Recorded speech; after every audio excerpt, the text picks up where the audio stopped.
Hi, we're here September 21st, 2013, the last day of the peace journey, and we have an interview here with a friend of ours, and I'll have her introduce herself, and then she will answer our question, why do we have the death penalty, and what is your opinion about that? Go ahead and introduce yourself, please. I'm Holly Ballard. I'm with the Washington Coalition to Abolish the Death Penalty, so my views are probably pretty clear already. And this is my partner, Jason Baldwin, who was recently freed after 18 years for a crime he didn't commit in Arkansas. So why we have the death penalty, I think that's the lingering question. We are among peers in the rest of the world that seem to have understood the value of not having the death penalty. So really, from any angle at which you approach it, there's no reason to continue on with capital punishment.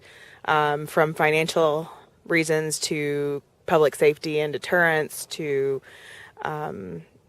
victims' family members, there are so many reasons that we should not have the death penalty. And the only sort of lingering reason to keep it would be for revenge. And I just don't think that as a society that is a hefty enough reason to outweigh all of the other reasons that we should do away with it.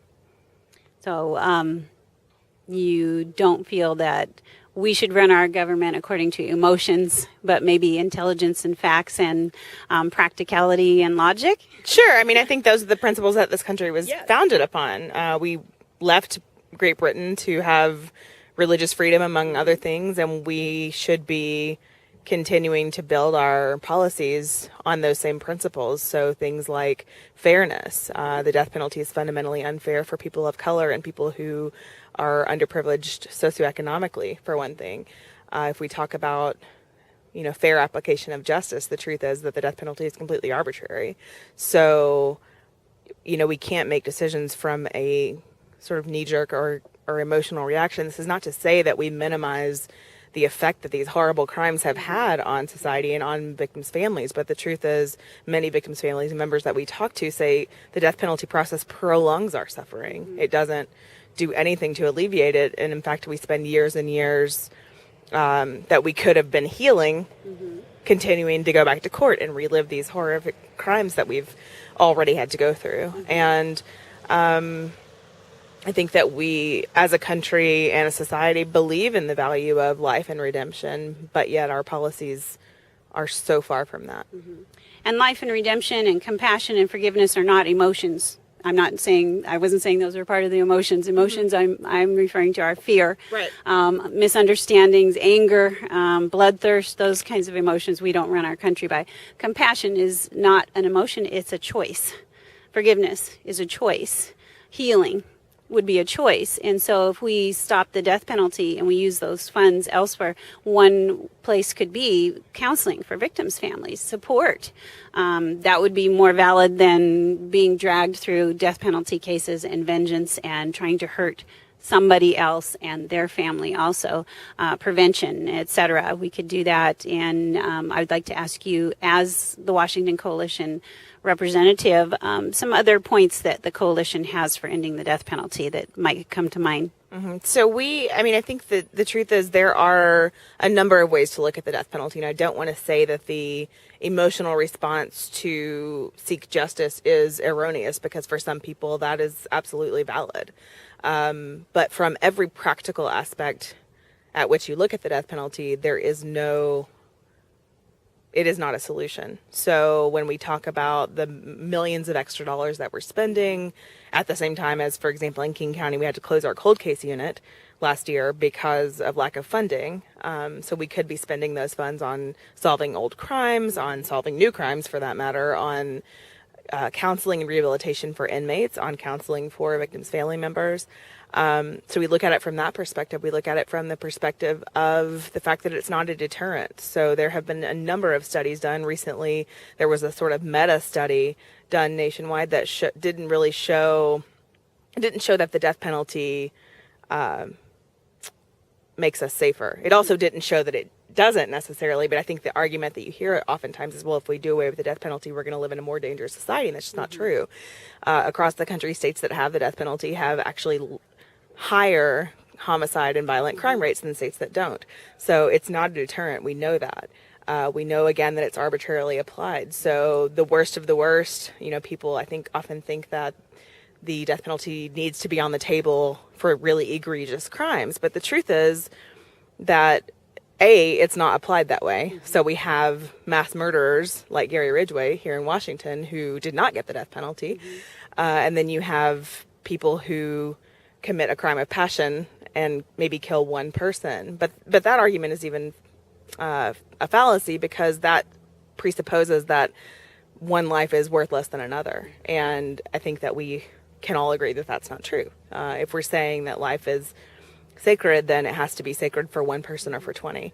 And for somebody who's black, white, Hispanic, Asian, somebody who has money, somebody who doesn't. So those are some of the reasons that we need the death penalty to be repealed. And then sort of another really compelling argument for me, of course, with this young man standing next to me, is that we know that we run the risk of executing innocent people. And even if we were able to, by the way, today is the second year anniversary of Troy Davis's execution, which was at best a very questionable execution. There were there's lots of reasonable doubt in that case, and the state of Georgia went ahead and executed him anyway, despite a public outcry to the contrary. So even if we were able to make the death penalty fair, even if we were able to somehow prove that it was a deterrent, even if we were able to make it cost effective, we still run the risk of executing innocent people. I believe that we probably have. We don't have a really conclusive case that shows that, but Cameron Todd Willingham in Texas is an example, Troy Davis is an example, and then they very nearly executed Jason's best friend Damian Eccles in Arkansas, and it took a 18-year multi-million-dollar celebrity-studded fight to keep that from happening. So it's just really a failed policy all the way around. There's not an angle to look at it that makes any sense on a practical level. Taking emotion out of it, which is hard to do, I think, but just from a practical standpoint, there is not a reason to continue this policy when we could instead be spending these resources elsewhere. The society would be just as safe. We don't run the risk of executing innocent people. The problem is an execution is irreversible. So if you put somebody in prison for life, and then it's proved that they're innocent, they can at least get a chance to walk free. So those are, the major reasons that we support repeal. And I would invite anyone who still believes in the death penalty to engage in those conversations. Really examine the reasons that you think that we should have the death penalty, and then examine the facts, examine the data, and it's there. You can go to our website. We have a new revamped website, which is www.abolishdeathpenalty.org.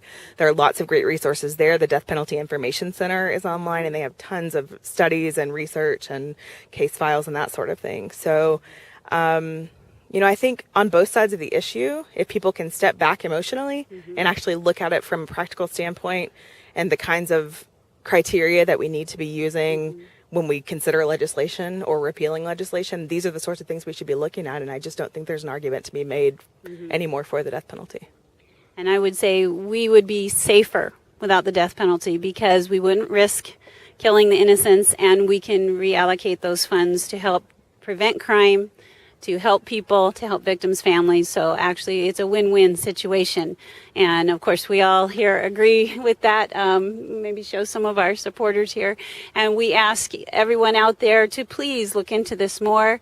Please, even if you're not sure, like Holly said, engage in conversation, learn some more facts, talk with folks. We need to end this. It just makes sense, and we can do that this year. Please, if you're motivated, talk to your legislators. We can get a bill through and in the death penalty. Talk to the governor. I'm hoping, hello, Governor Inslee, please talk to us. Any of us, we would like a moratorium while you look into this and find out, is it safe? Is it constitutional? No, it's not. But we would really challenge you as our representative and our legislative representatives to do the right thing and to look into this and make society safe for all of us by ending the death penalty. Is everybody here in favor of ending the death penalty? Put your hands up. Come on. Whoa! Come on, everybody. All right. Today is International Day of Peace, and we all wish you all peace. Everyone, please wish everyone out there peace. And please keep the conversation going. Please work towards peace and contact any of these sources we've told you about here. And let's get this done and keep on making the world a better place and a safer place for all of us. Thank you.